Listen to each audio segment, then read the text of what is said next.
Thursday WarRoom, recorded on Thursday, December 27th, 2012, at the hour of 8:53, 45 seconds p.m.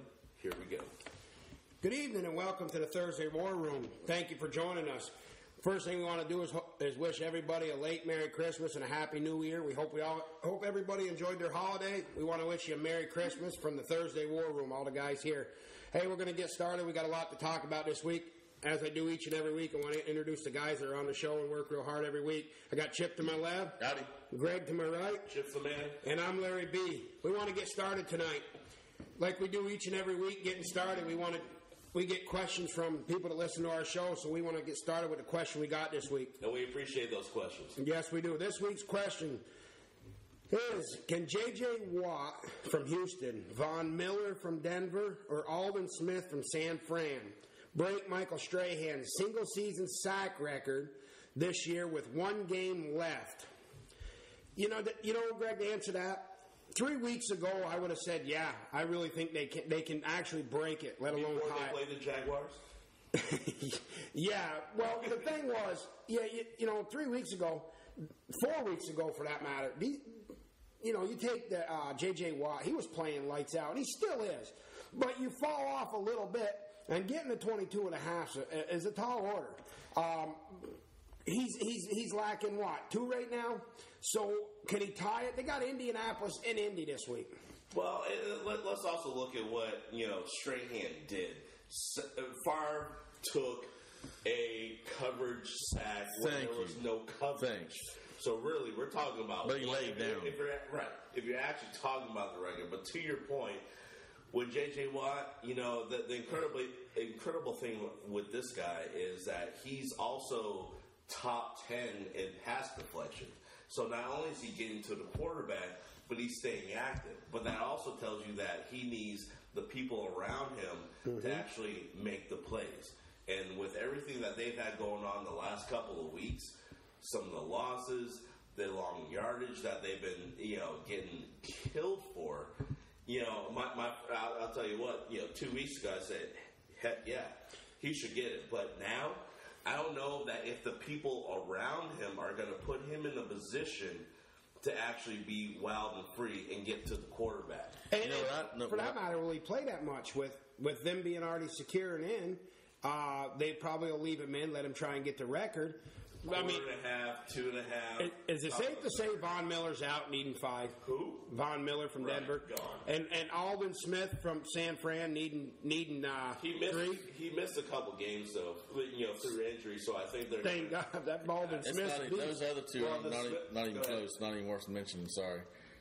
But no, like you say, 2-3 weeks ago, J.J. Watt, man, he was on a tear, dude. I mean, he was.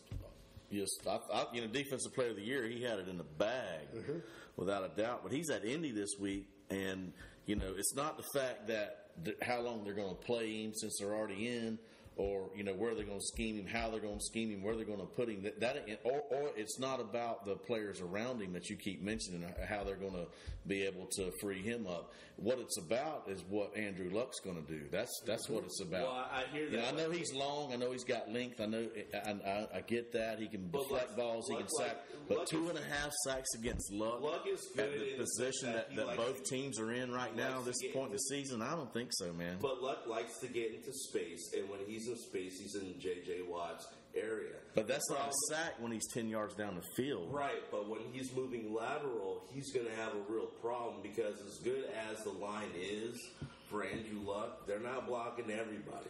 And that guy is a beast. And if he gets through, he's going to get in his kitchen, he's going to tear him up. And that's why I think that, he might be knocking on the door to get it. Can he break it? He can. Will he? That's 4 sacks. Will he? No. I don't think so either. I mean, and I want him to. But I'd like to see him break it just because it would this illegitimate sack that Strahan got.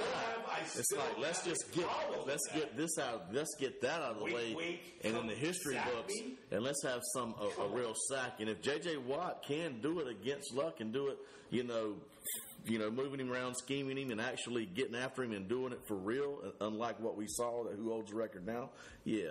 let's get it over with. But can he do it? No, he can't do it. Well, all I got is Darren from Minneapolis, Minnesota. I don't have a last name, so Darren, if you did write it and I didn't get it, I apologize.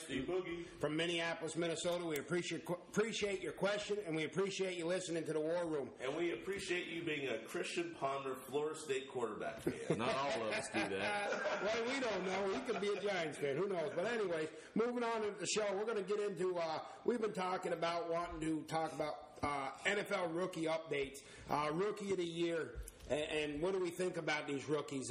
We talked the other day, Greg, you and I, about, we know in a nutshell who the top 5 guys are, but there was some out there lingering around. We come up with an honorable mention just because we felt they needed to be mentioned and what they've done this year. Because everybody's talking about the top 3. That's all you hear about. Right. We can run through it real quick. Who are the top 5 right now we were talking about, and who has the best chance to win? We definitely have. We already know Andrew Luck. We already know RG3. We already know Russell Wilson, who is a late comer, who's really doing a lot of stuff. We got the Tampa Bay quarterback. Why don't you fill us in on the others that we're talking about? Well, we talked about Doug Martin, and you got Ryan Tannehill from Miami. Now, Martin nor Tannehill can win this. It's a 3-horse race. We know that. But what I'm going to say about Tannehill, first and foremost... He deserves a pat on the back. And here's why. This is the first quarterback in Miami since Dan Marino that has given him life. Can he win the Rookie of the Year this year? No. But here's what he's done. He has improved his game each and every week. Now, here's what's made him look good coming out of college that they liked about him. And he's improved this year in the NFL a ton. 1, he's extremely athletic. 2, in college, and he did it now in the NFL, he is a outstanding signal caller. He comes up and he commands the offense.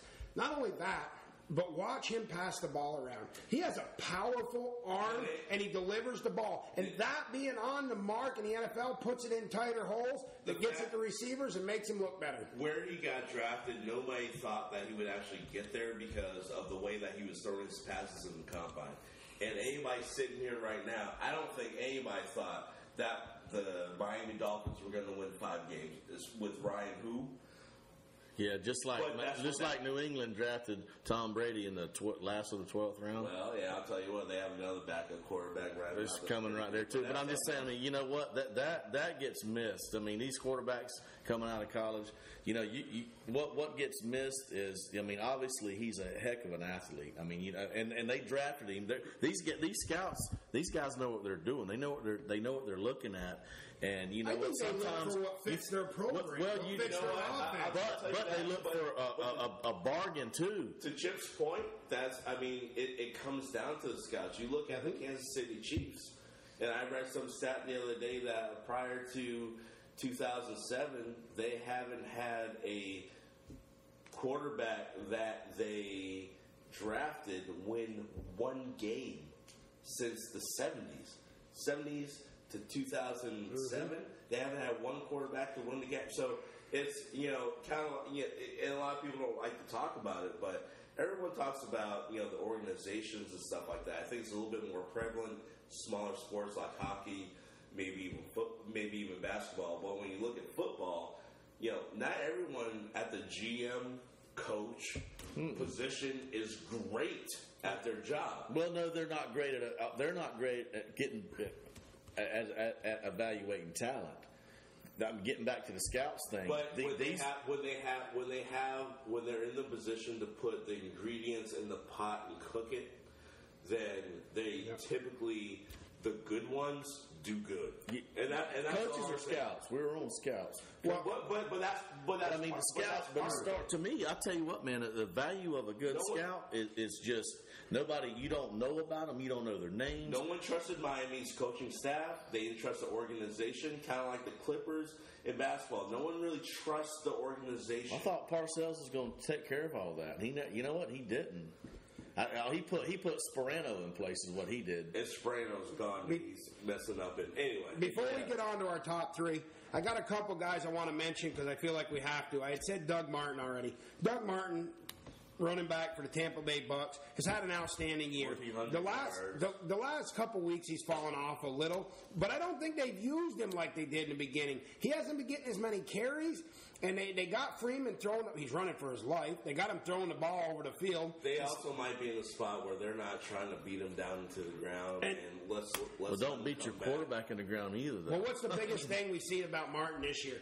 Outside of, we talk about all the yards he's gained and the touchdowns he's gotten. Why is that? And if you look back on film like I did today for a little bit, yards after contact, the guy gets hit and you go, oh, well, that was a crappy tackle. I saw guys wrap him up.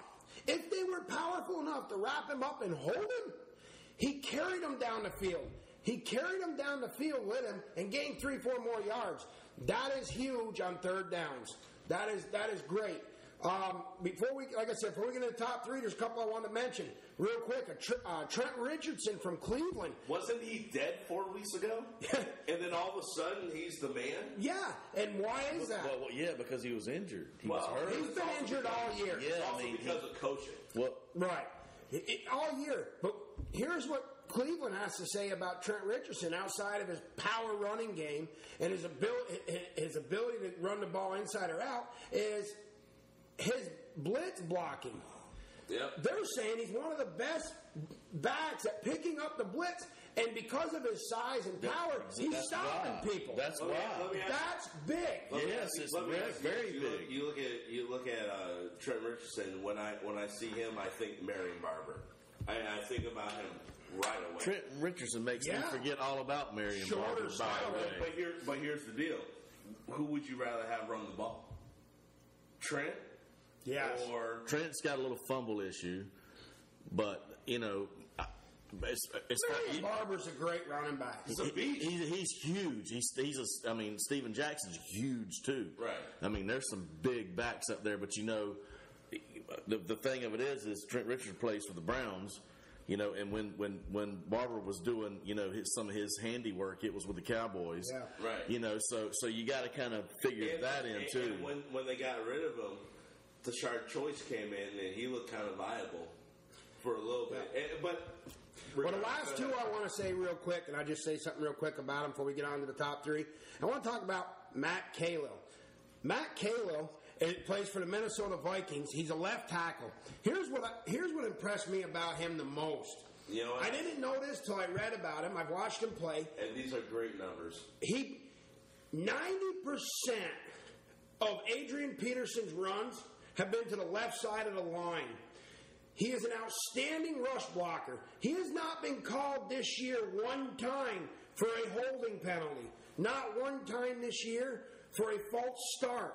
He's a rookie left tackle in the NFL. Not only that, but they said his pass blocking leaves a little bit. He needs some work, but he has long, powerful arms.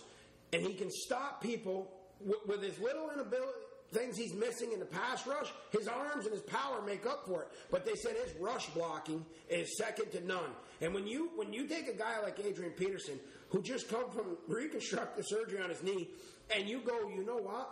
We're going to run behind this young kid with our superstar running back that we don't know if his knee will hold up or not at the beginning of the season. Well, you know what? How much confidence do you have in this kid? Well, apparently a ton. Another team took that gamble too, and it's Denver Broncos.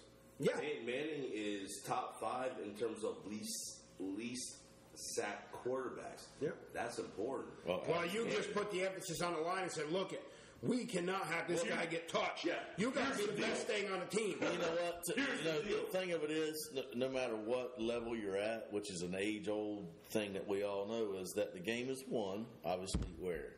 At the line of scrimmage. And then if you can protect some assets like a Peyton Manning, for instance, or Adrian Peterson, for instance, and you secure that line, and you got to have some savvy GMs that can put out some big dollars for linemen because they don't come cheap.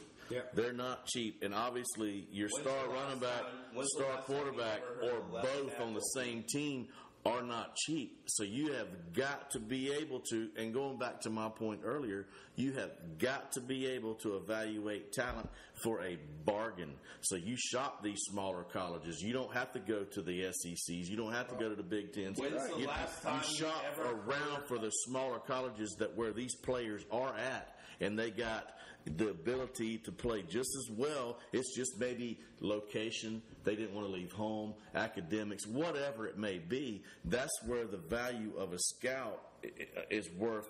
It builds your organization. And to your point, when's the last time you ever heard of a left tackle being traded? Yeah, exactly. You don't. They don't get traded. No, they don't. But why? What is the big thing about a left tackle? What makes his job so important? Well, because it's the most of your quarterbacks are understand that. And look at Orlando Pace. Yeah. And now he came out of college. We got William Rose. So did he help make Kristen Ponder look good this year too? Absolutely, by protecting him. Well, okay, we got to get on top three. Before we do, one guy I want to mention, before we move on, I just want to mention from Dallas, their big rookie cornerback, Morris Claiborne. He's had an outstanding year. He was a 6th overall pick in the draft. Yeah. He started every game for the Cowboys. And can he turn into a shutdown corner? He's not there now. Do you think he's better than Pearson from LSU, who played at Arizona the past 2 years? I don't know yet. The same shot now. I don't know yet, and here's why. He's been playing well. He's on a team. When you play for the Cowboys, you got to play football. I mean, Jerry Jones, you know how that whole thing is. To see the star now. But he's been a star all year. He's played well. So what I'm doing is I'm mentioning a rookie who's had a stellar year that's not in the running. But I'm just giving him a shout out. He's had a fabulous year. And that's what I did with them last couple guys. But we got to move on to the top 3 dogs in this fight. And that's back to Andrew Luck, Robert Griffin III, and Russell Wilson. We've said this before, and I'm going to say it again, and then I'll let you take it. My opinion on the winner of this is it's going to be Andrew Luck. Why? That's my opinion. I could be wrong. But my reason, and my only reason, that has nothing to do with stats. Absolutely nothing. When you can make an entire town forget about a Peyton Manning, that speaks volumes over stats all day long. They knew Peyton was done, though, man. I mean, so there was an opportunity. It wasn't like Peyton just left town, right? There was some room there to where there were some rough times after Peyton. And I don't know that they've forgotten or don't appreciate what Peyton did for them. They appreciate that. Yeah. But they're thinking Luck now. They forgot about Peyton. They're thinking Luck. I'll tell you what, Irsay is a bad man. Well, then let me tell you this. He's a bad man. If he turns around in the playoffs and beats Denver, can he do it? No, I don't think so. But if he does... I don't think he can either. If he does... I mean, I think he... Here's the thing. Looking at the top 3, if you will, okay? The question that I have is, and I like where you're going in terms of, who's going to be whatever, but I also think that the fact that we, for the first time in the NFL, we're actually in a position where we have rookie quarterbacks, multiple, actually putting teams in position to get into playoff games. We usually talk about one. Right.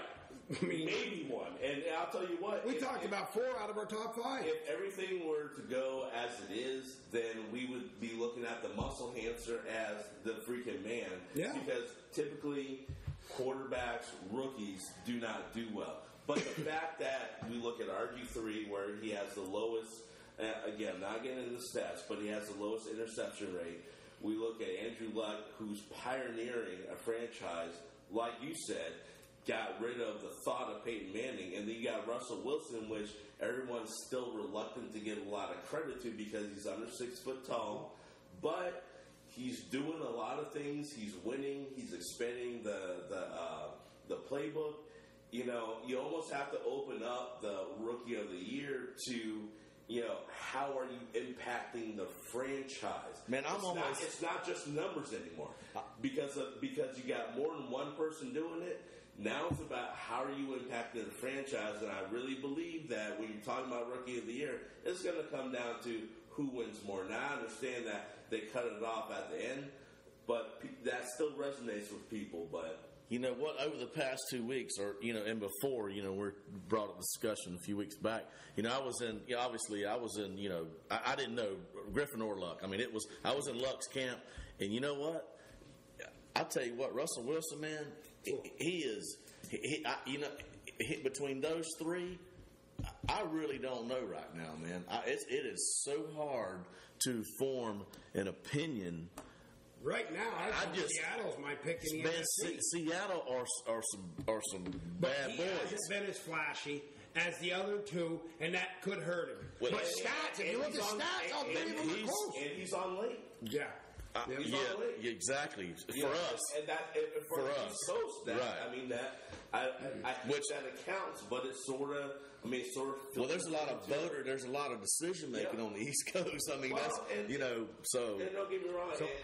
Actually, you know what? I would actually love to understand the stat of who actually votes for Player of the Year, Rookie of the Year, this and that. That'd be interesting to know. And then from a geographical standpoint, yes, where they're spread out. Right. Whether it's East and West, I'd say obviously California, New York, but like Goodell, I don't trust the NCAA. Well, remember, after this week's game, it's voted on. Doesn't matter what the playoffs do. Yes, sir.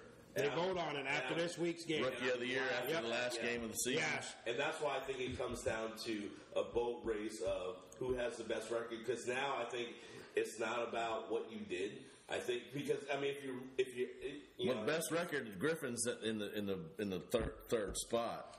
He's in the third spot. But if you record wise, if you look at his turnovers versus touchdowns. Well, these you want to stat equal.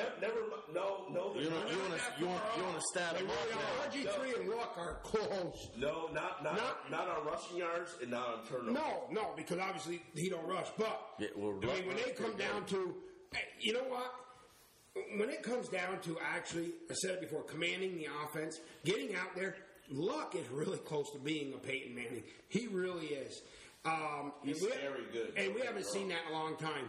He can put players in positions throughout the game and to get them where he needs them. Two, yes, he's not as flashy, and he can't run around like RG3. But with that in mind, I'm going to talk about RG3 real quick. I want to bring him up, and here's why. This kid, we all know what he can do in open space. He will kill you. He will tear you up and ruin your day. But on the other hand, here's what else he's done. He has shown that he has a powerful arm. He's sitting there with time to throw the ball, and he throws it so hard. He's got a great offense with him right now. They're making big plays. They're scoring a lot of points, too. This team is scoring. I mean, what was it on Thanksgiving when they beat Dallas? 30, 4, 5, 6 points? I mean, they're scoring 8, even 40. I don't know what it was. They got in their kitchen. They didn't like it. Well, yeah, and not only they're going to get it again, too. But here's another thing that impressed me about this kid. When you take a rookie right out of college, stick him on a team that wasn't very good last year. We typically know what happens with that. But then you get Mike Shanahan asking him to not only learn, but run the pistol offense and run it well. I mean, that's huge. What do you think? I mean, no one's won more games, and I think they're going to go far in the playoffs? I don't really know, but I'll tell you what, the season that Andrew Luck is putting together, under the circumstances. Well, under the circumstances, and it's funny because I want to talk about like it's majestic and all that other crap, but at the end of the day, Russell Wilson's doing the same damn thing, and he's doing it in a conference where everyone's coming at him. I mean, Russell Wilson's got one of the best defenses. Luck is already locked up. Yeah, he's got a shot at the ring. And Russell Wilson still has it in the NFC, but with the NFC, I mean, it's so much more tumultuous. And the way that they've been blowing out teams, he's the only rookie quarterback to actually get a perfect QBR rating. Yeah, well, I mean, the class of '83, Kelly, Marino, and Elway. These three right here, Wilson, Griffin, and Luck. You know what, man? We're I don't know if it's going to make us all forget about the '83 team, but I tell you, if there is another trio that can do it, these are the ones. Here's the other thing, and I don't want to go to the New York Jets because I really don't want to talk about a backup quarterback. But you talk about controversy in the league, Okay. You look at what Russell Wilson's doing with Matt Flynn. No one's talking about Matt Flynn. You look at what RG3's doing when he got concussed and Kirk Cousins came in and started doing a whole bunch of work. He's got some good-looking numbers compared to what everyone has good-looking numbers. But they do. But what I'm saying is that if you look at quarterback controversy, the media usually there is no controversy.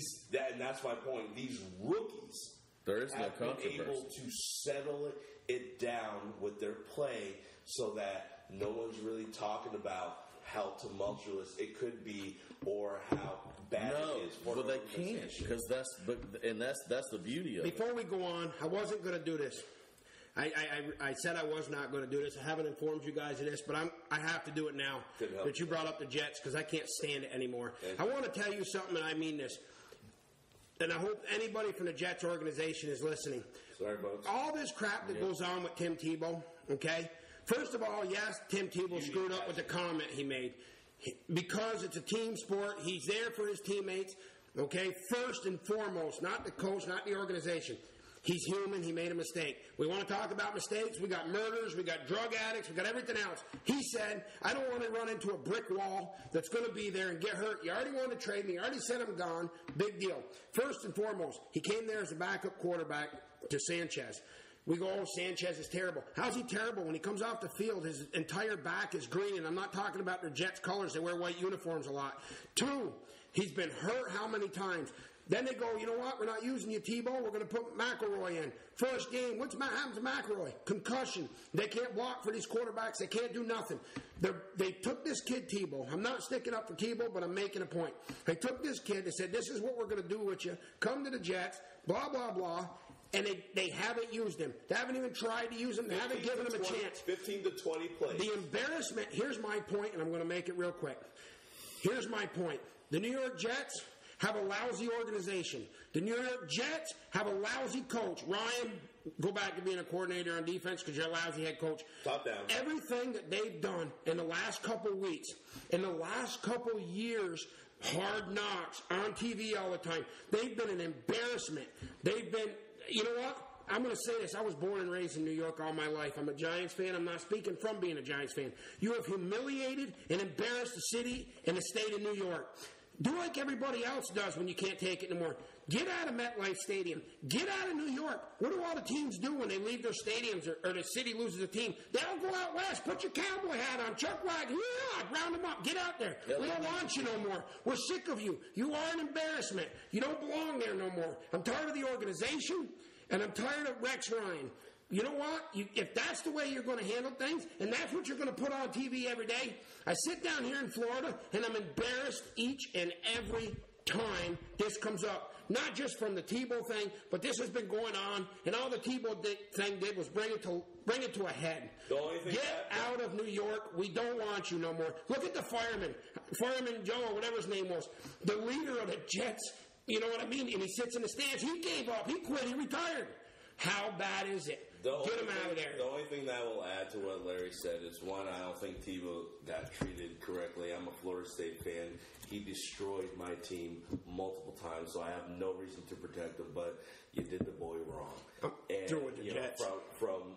from an organizational standpoint, y'all deserve. Y'all should have done a little bit more to kind of promote that kid. Don't get me wrong, if he was bad in practice, I get it. But come out and say that. But what you don't do is you don't put yourself in the position where you're stringing this kid along and you don't even promote him. Rick Pitino once said, he was asked on a radio show, he said, if you have a player that you don't like, this is basketball, so I know it's a little bit different. He said, if you have a player that you don't like, that you need to trade, what do you do? Pitino said, you know what? If I don't like I make sure I play him. I make sure he gets minutes, and when I talk to the opposing team, I coach him up because I want to make sure that he gets out of here with the highest value ever. Jets did nothing. They had when's the last time you actually even heard of a press conference for a backup quarterback? Nothing. Well, it started out as a PR stunt, and that's how it ended. Yeah. And it's junk. And, again, I'm a Florida State guy.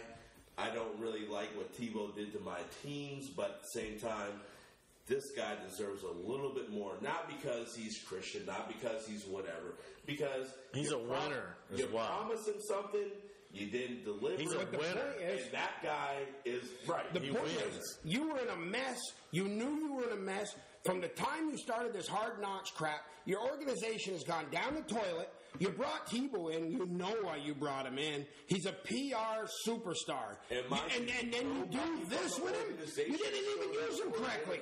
You didn't even use the kid correctly. You could have used him in ways to help your organization. Instead, you didn't. Anyways, I'm sorry. No, wait a minute. I got one more thing to say about it. Real quickly, if I was the owner of the Jets, I would fire everybody on that. Tannenbaum. I'd fire all of them. And then what I would do, if I was an owner of another NFL team, come spring meetings with the owners, I would gather everybody and I would fire the owner of the Jets. I would get rid of all that. Well, he's got the strokes. But he may have the strokes, but Jerry Jones and a couple others, if you were sitting in those spots, they got strokes too. So you know what? Get rid of the whole thing. Because if this guy owns them and he can't, he keeps this going on, he's watching this happen in front of him, get rid of those. And you know what? I'm looking at you and saying, you allowed this? Yeah. But look, we got off subject real quick. But before we get into the NFL playoff picture, real quick, we went through the rookie of the year. Who do you think, Greg? Who's your front runner right now? You know what? I think it comes down to who goes furthest in the playoffs. I have a real, I think RG3 is the better player, but I think with the play of Russell Wilson and Andrew Luck. It's over after this week. Well, the typical conversation has opened up to, not how good you do, but how can you help your franchise. And I think right now, I gotta give it to Andrew Luck because I think he'll win it. But I'll tell you what, Russell Wilson is right there. Well, all three guys went to horrible teams and brought them to the playoffs. All three young kids took over lousy teams, and look what they've done with them. I know, but all three of them. I mean, that's great. I understand what you're saying, and defending what I'm talking about is, I just think that when you're looking at, when you think about it, all three teams have been on the back burners for a while. They take young kids out of college with the same players on the team. These teams didn't beef up their organizations and do all that. These three teams are the same team, and they brought in a rookie quarterback. I think both coaches, you look at Pete Carroll and Mike Shanahan, the old college coaches, had done well with these young kids. Maybe that was a big helper there. They know how to bring along a young quarterback. Maybe that helped them out a lot. And that's a great point. But at the same time, even with that, no one cares. And no one cares about that. Yeah. I think it really comes down to, and again, the conversation has been opened up as to, before it was who had the numbers, who had the stats, what they do. But now we're talking about, hey, you know what? These young quarterbacks are putting the franchises in positions of success. Yeah. You know what? You think Luck? You know what? Yeah. I think Luck will win it. I think Russell Wilson should get more credit, but he will not. I don't know about that. I really don't. And I'll tell you, my reasoning behind it is because you had RG3 with Shanahan in Washington. They had some pieces to the puzzle. They had some issues solved. just with Shanahan being there, and then him doing the style of offense that he runs, and he's beefing up his defense. You had Pete Carroll, which they paid a ton of money to pull him out of USC to come up there, and he's got one of the best defenses around. He wanted to go too, because that's when the sanctions and all the sanctions came down, so he was ready to hightail it, and he just actually had to grab about $36 million on the way out the door. And he had they have an awesome defense. They're going to give San Fran all they want. I'm in Seattle's court when it comes to. Who do you think? I'm on the Seahawks, buddy. So you think Russell can? No. I'm just saying between San Fran and Seattle. But who's done more work as far as the conversation you were having? Luck's done more with less pieces of the puzzle as far as just from a stability wise and the head coaching wise. I know Pagano was there, came out with chemo, had his treatment for his cancer. I'm losing. Who was the interim coach there? I can't remember. That. I think it might have been Bruce Arians. Yeah, I'm drawing a blank on that. And Pagano's back now, but you got that type of turmoil. Up above, especially with a guy like Pagano that the players really love. Just real quick, so as far as who's done the most work with the least amount of administrative and support in your head coach, he has, and and it goes to show just how Drew Brees did without Sean Payton. It's kind of the same type thing and same type scenario. So anyway, Luck's done more with less.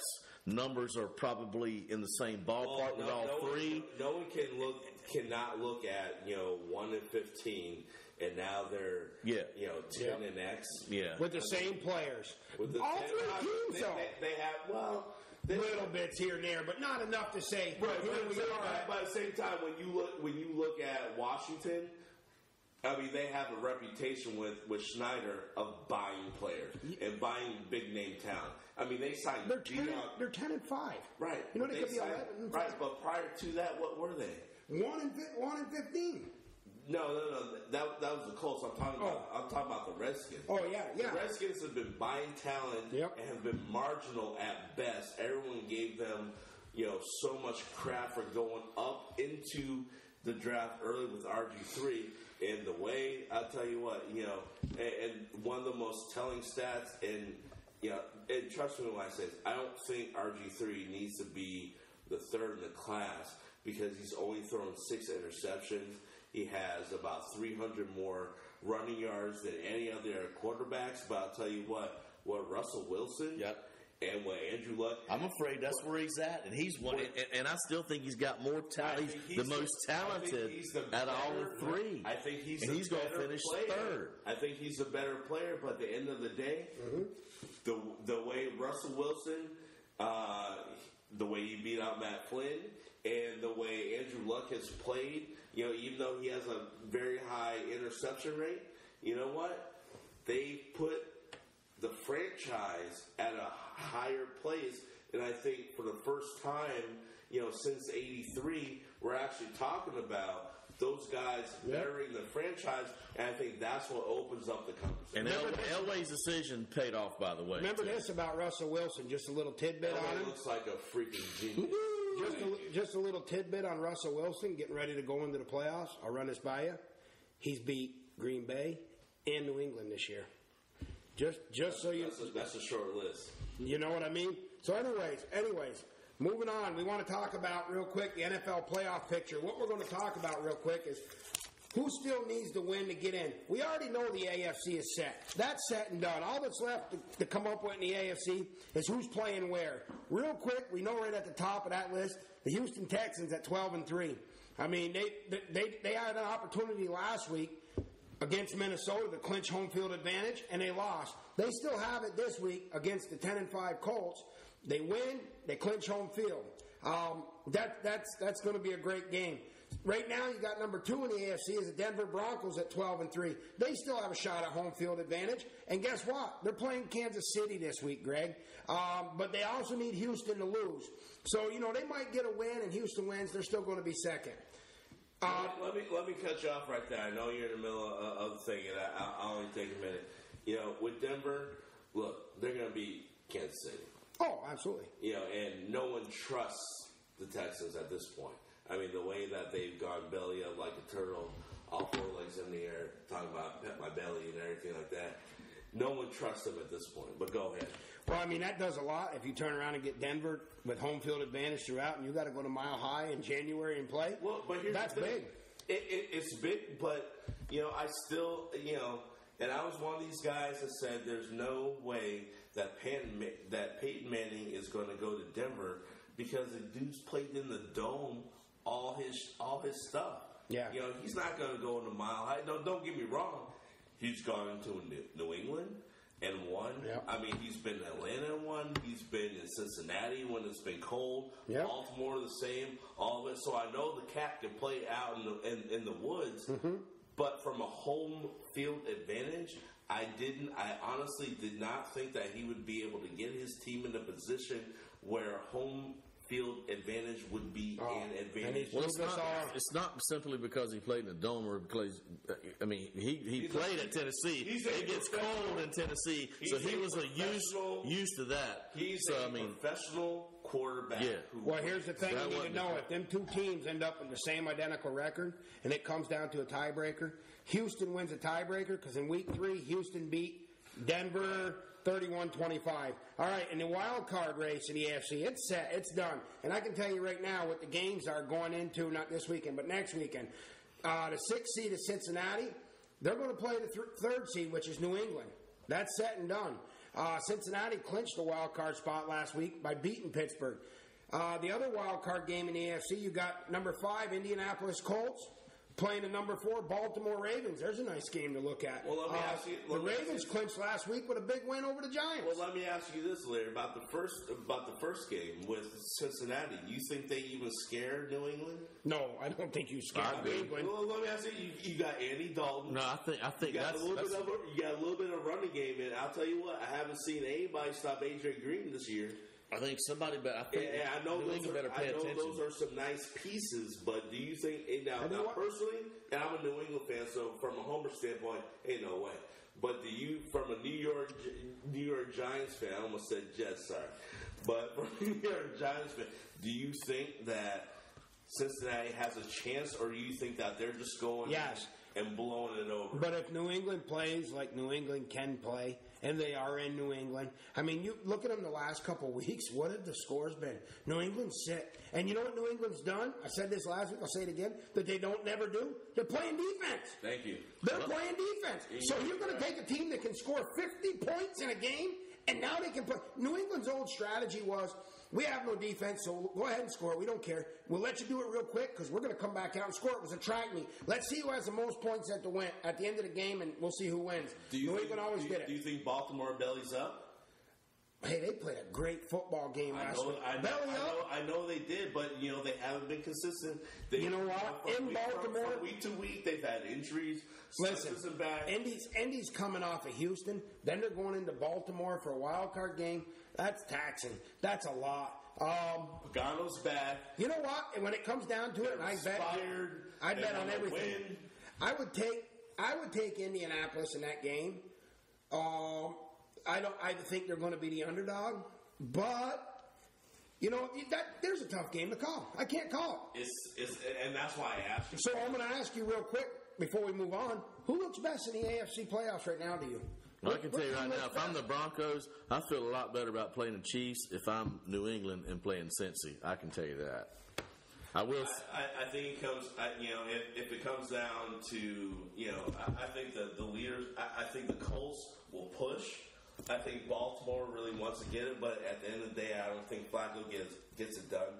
Andy Dalton is a real nice story. AJ Green is doing the world for his team. Mm-hmm. But the reality of the situation is going to come down to the Broncos or the Patriots. Because Patriots have too many weapons, dude. Too many weapons, veterans. Yeah, but the Broncos coming back. Broncos got Peyton. Now, here's the other thing, though. He's got 12 wins. There's a player. There's a player. I think it was Isaac Bruce who kind of chirped up. The name might be wrong. From the Bills. who kind of said, until the Patriots win post-Spygate, they're not legit. And I think that type of chatter is what gets all them cooking. And I think everyone's going to have a real big problem. The aberration with New England beating Baltimore. Baltimore last year at the end of the year with Ray Lewis playing Suggs, whatever, and Reed, formidable. But I'll tell you what, they're focused right now, and they're trying to win. This is, to me, for the Patriots, this is a legacy type thing. This isn't. There's number 4. This isn't. It's number 4. So let's. Who wins the AFC? Patriots, but they beat Denver by 3. Who wins the AFC, Chip? You know what? I'm gonna ride that horse. It's tough to pick against them. I'm gonna ride that horse. Because I'll tell you what, the knock on Brady was he gets rattled when you put pressure on him, and he got pressure the last 2 weeks. Well, you don't think San Francisco put pressure they on did. him? Right. They and did. What did he do? Well, that's the point I was making. I still look at it this way in the AFC. I don't think the Texans are going to be there. I think the Texans, quite possibly in Indianapolis this week, could get beat by Indy. If that happens, I'm not really concerned about them. I'm looking forward to Denver and New England AFC Championship. Here's why. Classic matchup between them two quarterbacks. One's on a different team now. The game will take place in Denver if it happens. Yep. That is going to be what a great AFC that's champion epic stuff, man. Oh, that's great. And when it comes down to it, if I make my pick, if that happens in Denver, and Denver's defense can step up and pressure Brady, they win the game. From a football fan standpoint, that's the one game that you say, hey, baby, you know what? If you can watch the kids, I need to be gone for about 3.5 hours. I gotta watch it. Back Maybe right 6. after. I am going to have a drink or two. I gotta go watch it. Don't hate me, but I'll tell you what, I need to watch this game. It's the kind of game you throw in 12 hours of vacation for. Yeah, there you go. Well, you know what? Here we go. Moving on to the NFC. While the AFC is already set, the NFC still got a lot of possibilities. 4 to 6 playoff spots have already been clinched, but there's still plenty to be decided in Week 17. You're talking about there's 2 more spots, and seeding is totally up for grabs. Yep. The one thing we're already sure about in the NFC is Atlanta's there. They're in. They won the South. They're 13-2, home field, blah blah blah. And you know what? They still will not get the credit that they deserve unless they win at least 2 playoffs. I think they got to win the NFC Championship this year to get credit. Just to not get because right now until they do that, Matt Ryan is like English for Tony Romo because. Until both those quarterbacks actually do something and win, no one cares. Yep. By signature of the franchise. Absolutely. Well, you got Green Bay at 11-4. They won the South. They still have a chance for a first-round bye this week with a win over Minnesota. That puts Minnesota in a predicament. We're going to get on to them in a second. You got San Fran at 10-4 in the West.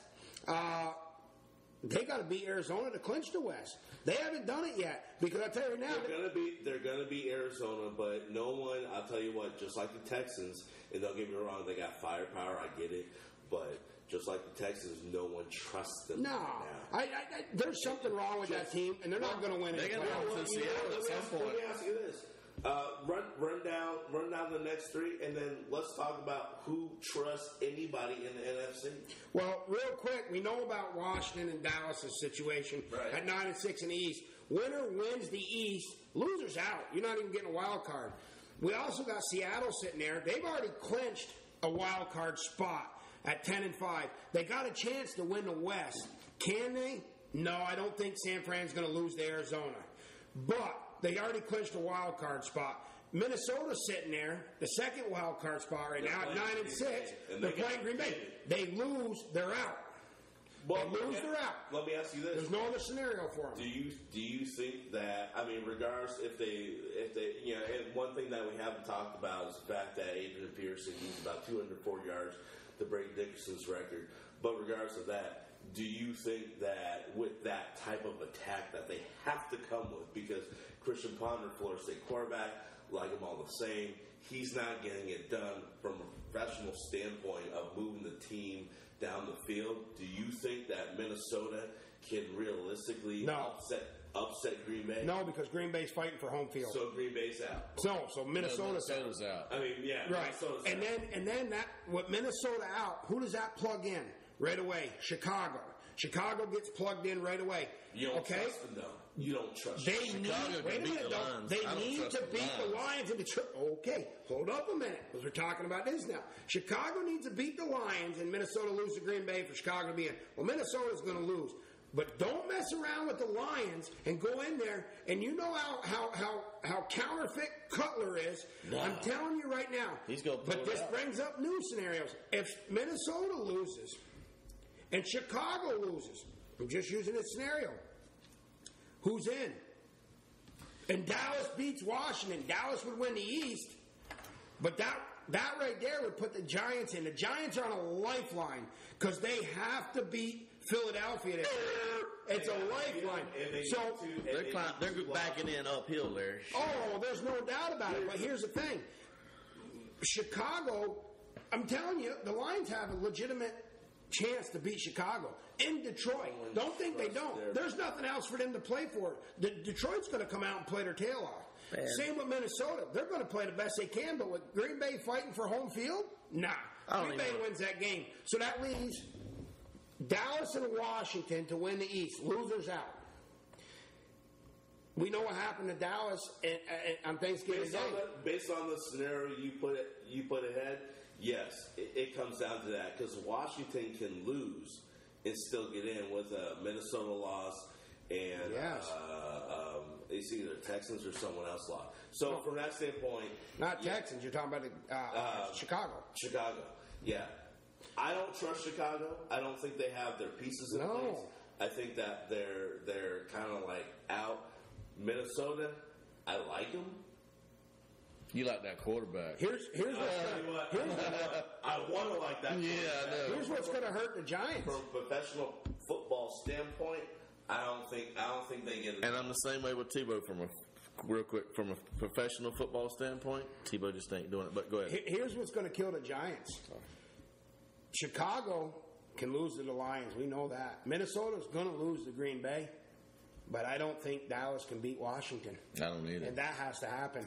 Now, they came back in the fourth quarter on Thanksgiving Day, but every time they came back and got close, Washington just kept scoring.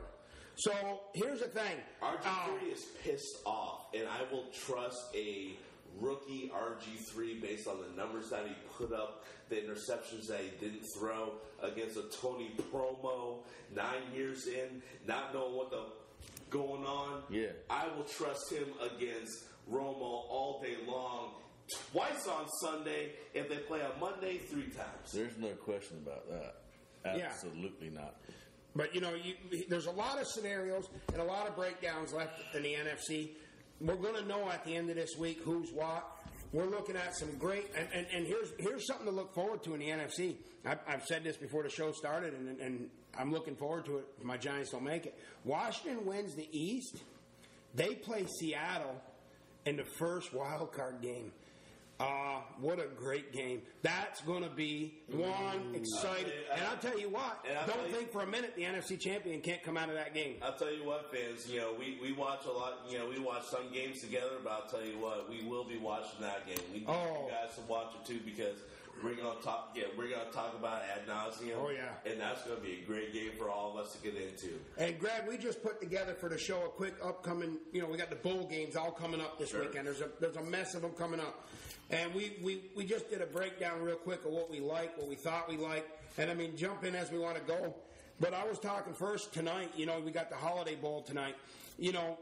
I look forward to watching that simply due to the fact that Baylor's played well all year. They're an exciting team to watch. They upset Texas. Jim Mora's got UCLA looking really good this year. Pretty tough team there. Two of them. I would pick UCLA. They're favored in the game by 3 points. I like what Jim Mora's done with them. It's just two teams that are going to run and gun, and the game's not going to quit. It's going to come down to it. It's going to come right down to the wire. The other one, Greg, and you can hit on this, you or Chip. I look a little forward to watching the Alamo Bowl this year. We're talking about Oregon State and Texas.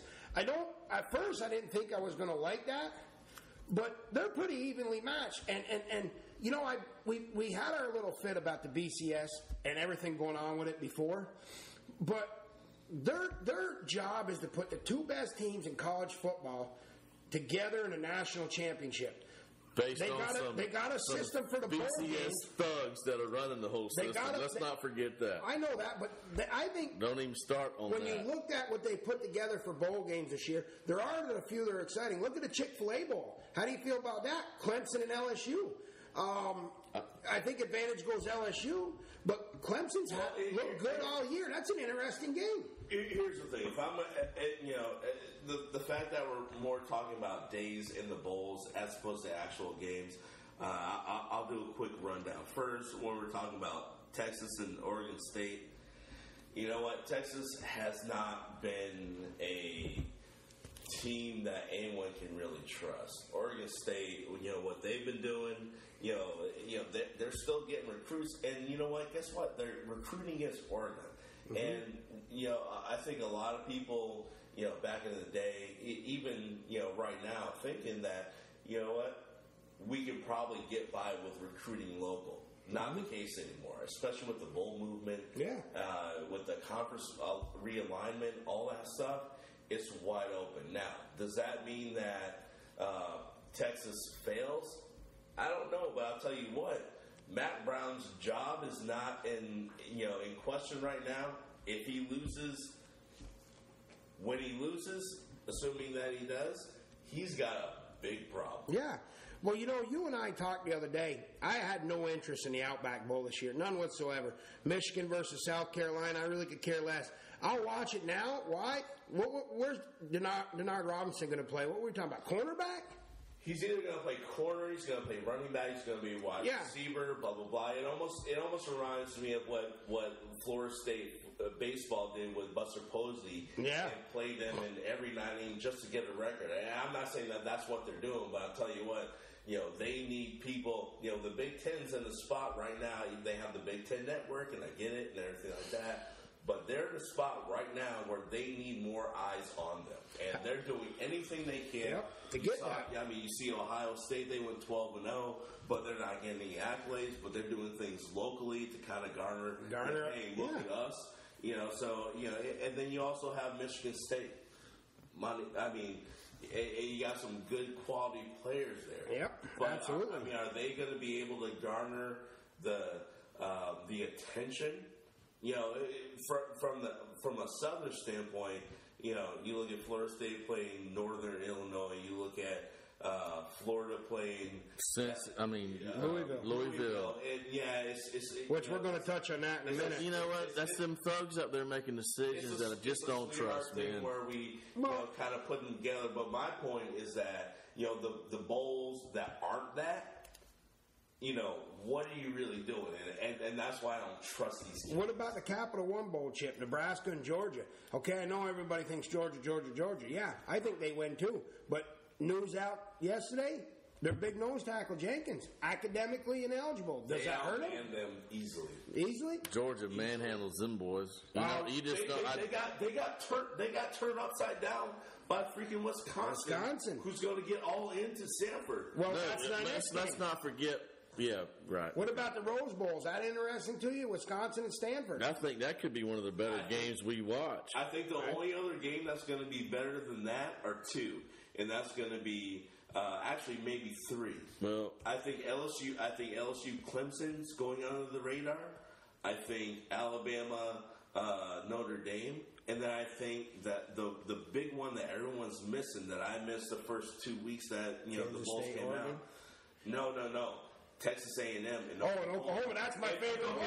Don't get me wrong. I don't think Oklahoma. Why is that my favorite one? They're used to playing each other. I don't think Oklahoma played to potential. No. This past year, I mean, especially getting blown out by Notre Dame. That was a butt kicking right there, buddy.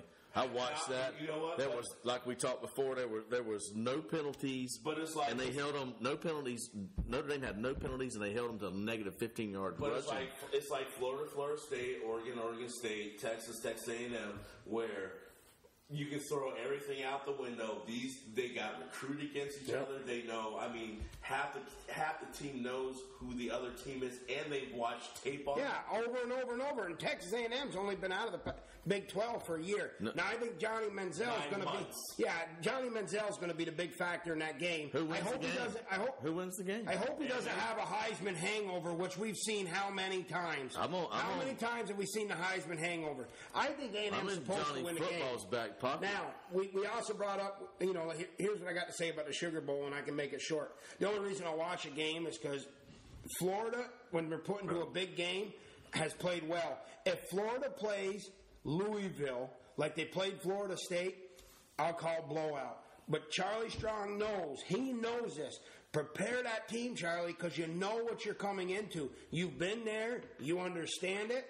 Get them boys ready. But outside of that, I don't see that being a real exciting game after the first half. Charlie Strong knew Urban Meyer. He didn't know Will Muschamp. I know, but he knows SEC football and what's going on. You know what? But he's been in Louisville for the past 3-4 years now. It's also a reason that Texas defense has gone down. Yeah, and so you know what?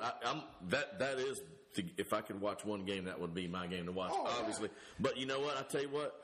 I like Texas A&M. Oklahoma looks real good. What about the Fiesta Bowl, Kansas State and Oregon? I don't either. I'd rather watch Wisconsin and Stanford than that. Okay, but that's one of those games, that Kansas State game. Well, that's one of those games where I can watch the replays of and be okay because they play so fast and they play so consistently.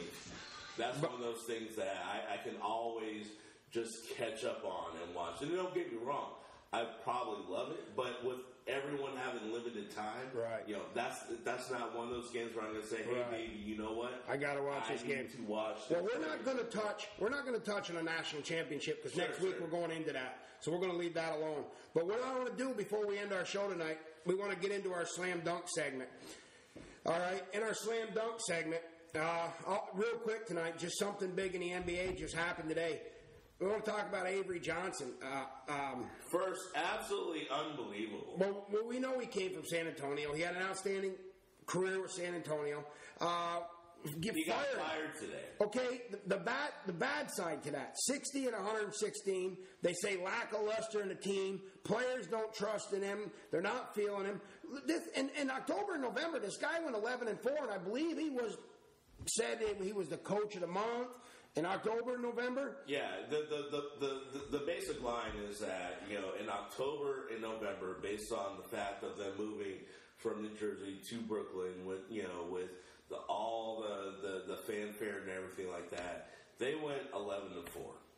And now, mind you, the NBA season really doesn't start until October 25th or 26th, so it's not like it was like the whole thing of October, but 11-4, right? Especially because there was a lot of pressure in terms of igniting a new scenario, a new fan base, and everything like that. They went retro. A lot of the other teams sort of follow. They won't say it, but they sort of followed their brand and how they went along.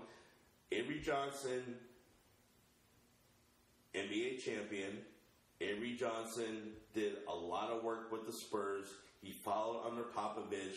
He is a consummate professional from an absolute basketball player standpoint. He won the NBA Coach of the Month Eastern Conference both October and November. Right. And then, for whatever reason, they went 11-4, and then they kind of got... Well, who did he coach before the Nets? Where did he come from? Because didn't he win a title with him? Who? No, he won a title with the Spurs, and then Mavericks. From there, He went to the Mavericks and was with them when they won the championship. No, he wasn't. No. He wasn't on the coaching Took him staff. all the way there. Cuban fired him before Avery made it to the Well, to the Greg, I want to throw some names at you, and I got a question for you. Carlisle was the head coach. I want to throw a couple names at you and then a question before you answer. Phil Jackson, Flip Saunders, Jeff Van Gundy, and Stan Van Gundy. Do you think because of how abrupt and sudden that this firing was, because Avery was shocked when he was in front of the media. Do you think that the organization had talked to one of these four guys prior to the firing, in a sense that they got a good feel from him and knew they could get him in the organization? Any smart head man would. They're after Phil. I mean, like an athletic director in college. I mean, there's no way these people didn't do their due diligence. Absolutely. But at the same time, let's also look at who the assistant coach and the interim coach is. It's PJ Carlissimo. And by the way, he's a consummate professional, knows how to coach a team. There's a lot of talk right now about coaches with all the money that they're making, and I believe I've said this before, but what's more importantly and true now is the good coaches, and you can look at LA and see it. The good coaches implement their system, and they try to get people to get around it. The great coaches take their system, use what they have, and make it great. And PJ Carlissimo is one of those players. Avery Johnson, he went 11-4, 10 of 13 his last. Phil Jackson stuck to the triangle his whole career. No, he's not. He was stuck to Tex Winter. What Phil Jackson does, Phil Jackson does not take the time to worry about the X and O's. Who do you think out of them four they got the best shot? Who do you think out of them four you think goes there realistically? Honestly, I think Flip Saunders stays in the booth. I think Phil Jackson, you got to pay him $20 million. Yeah, that's not going to happen. Well, you know what? I'm not saying not going to pay him, but but the owner, that Russian, I mean, the Russian that owns the Nets right now. I mean, he was on record as saying, if we don't win a championship in a year, I'll marry my girlfriend. So, I mean, from that standpoint, he'll go get this guy's a little bit unpredictable, and we don't know what he'll spend to do it. And we know it's not about money, so it's about the best fit. And what I'm worried about when we're talking about Phil Jackson, I don't know that they have the pieces together where there's enough ego in there. Mm-hmm. It's Joe Johnson, Darren Rowan. I mean, are they really going to, Brooke Lopez, are they, Gerald Walls, are they really going to entice him to say, hey, what? I tell you, let me get out of the box and let me go up to New York, just a little bit down from where I was the man, and try to manage this. Because typically, you look at his track record, and it's legendary. But he deals with champions. He's also 70. He deals with champions. I agree. These are not champions. Before we close this out, just give me a name. I don't want an explanation. I just want a name. What team looks best in the NBA right now? Right now, at the end of December, going into the first of the year, what team looks the best to you? I'm going to say two teams. I know you want me to keep it down to one. I think Miami Heat. I mean, I know that's cliche, but I mean the way LeBron's playing, the way everyone's stepping up, D Wade's getting a little bit healthier, and I also think on the West Coast you got to look at the Clippers. I just say the same thing. The Clippers are 14 games. Clippers are 14 games in. There's no way LA is going to do anything. 14-game win streak right now. There's no way LA, the Lakers are going to do anything with them. Their biggest challenge right now are three teams: Memphis, San Antonio, and who's the fourth? OKC. Yeah, OKC. Thank you. And OKC, they have holes at I like the T-Wolves, man. I love the way the West shapes up with the young guys. Rubio, I really like it. Rubio and Love. I mean, they're good players, and they not enough there in the team. Exactly, and that's why. But you know what? It's exciting. It's exciting as it can be. That's the same reason Kevin Garnett left, and that's the same reason Kevin Love started chirping up about a week ago, maybe 10 days ago, about, hey, you know what? What's the plan? What are we doing? How are we getting there? And I think so. To answer your question there, I think we're talking about the Clippers. They're the best team in the West right now. It might change in a week. And you're also looking at the Miami Heat, because I'll tell you what, I don't know anybody that can check their salt. Well, that's in the East, but yeah, I like the way the West. I like the way the West is looking. I'm a Knicks fan. I'm rooting for my Knicks all the way. But man, on the West Coast, in the last 2 years or 3 years, did you watch the Lakers play the Knicks? Yeah, on Christmas Day. And you saw Meta World Peace check the stuff out of Melo. Yeah, he did. Melo got his points. We come back without Melo last night. We beat the Suns. Melo got his points. We beat the Suns. Lost the game, beat them. It was a tough loss Christmas Day. We got some things to improve in New York. We really do. But I'm going to tell you right now, since Blake Griffin and Chris Paul didn't do it last year. Griffin come to the Clippers. Until he gets that jumper. The last 2 years, I've enjoyed watching this team. And this year, they're even better. I mean, they're running, going, they're throwing the ball the length of the court and dunking it. They're down in the paint. They're great. Quick question. Who's better? Highlight reel. Kemp and Peyton? Griffin and Paul? Or Griffin and Paul? I think Griffin and Paul are flashier. Man, you know what? I like Kemp and Payton at the Sonics, man. I'm with that. I was a Sean Kemp fan from way back. Let me put a third in. He come out of high school. Let me put a third in. Dominique by himself. Oh, well, come on, man. That ain't even fair. That's not fair. You got to look at how flashy Paul and Griffin are. I mean, it looks good right now, but you got to look at what Kemp. Oh, yeah, I know they did. And, but I tell you what, Griffin and Paul are arrogant. Can they beat? Can they beat? Because they can. Can they beat an OKC or a San Antonio in the finals? Who? If they run the Clippers? Well, they're not. No. They're not. If you watch anything, Well, look what they did. Look what OKC did in San Antonio last year. They ran them old guys. Man, you got old legs in San Antonio. You got old legs in LA, man. If you watch the NBA, what you know is it's a game of runs. Yep. Yeah. And the problem is, can you run with the Thunder, Blake and Paul and Jordan and that's going to be San Antonio has a tough time to do it. Theoretically, the only people that could even think about that is Oklahoma City. And don't get me wrong, the question is, can you run with Durant and Westbrook? That's the it ain't the question. Can you run with Paul and Griffin? Because Westbrook makes mistakes. Man, OKC ran all of them out of the mistakes. You know what? And they don't have Harden to clean up his mess. But you know what? Martin ain't going. Depending on how the bracket shapes up, if you play San Antonio early in the bracket, you got problems. Like an OKC or anybody, but you get to the the Western Conference Finals, and we've played how many games in the playoffs over and over and over. San Antonio, like you said, running on old legs. Look what OKC did last year, late, fourth, fifth, sixth, seventh game. But San Antonio early, Clippers. I really enjoy watching them. I'm a little worried about their depth. No, they're so deep, but the problem is I don't trust them. Well, they're not proving nothing. That's what I'm saying. And their depth, their bench, they're not coming out and showing you. They're not putting the points on the board, and they're not showing you good defense. Well, the problem every time they bring their starters off the court, they lose the lead. Right, and you have Jamal Crawford, who is like the sixth man of the year for the last 87 years, yep. And he's scoring, he's killing everybody. But it's early, man. Right, it's early. Right, but at the same time, you're also like, I get it, but where's the other help? Yep. Well, it's like I say, it's a good story right now. Well, look, ladies and gentlemen, we want to thank you again for joining the Thursday War Room.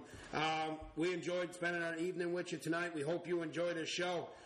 Join us again next Thursday. We're going to get into trying to break down the BCS national title, because that's just around the corner after next Thursday's show.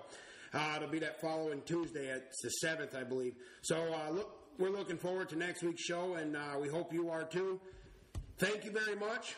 This has been a great evening. We hope you enjoy the rest of yours. I'm Larry B. This is 99. Chip, Greg. right. We're the Thursday War Room. Have a great, happy New Year, and we hope you had a wonderful Christmas. Good night. Peace.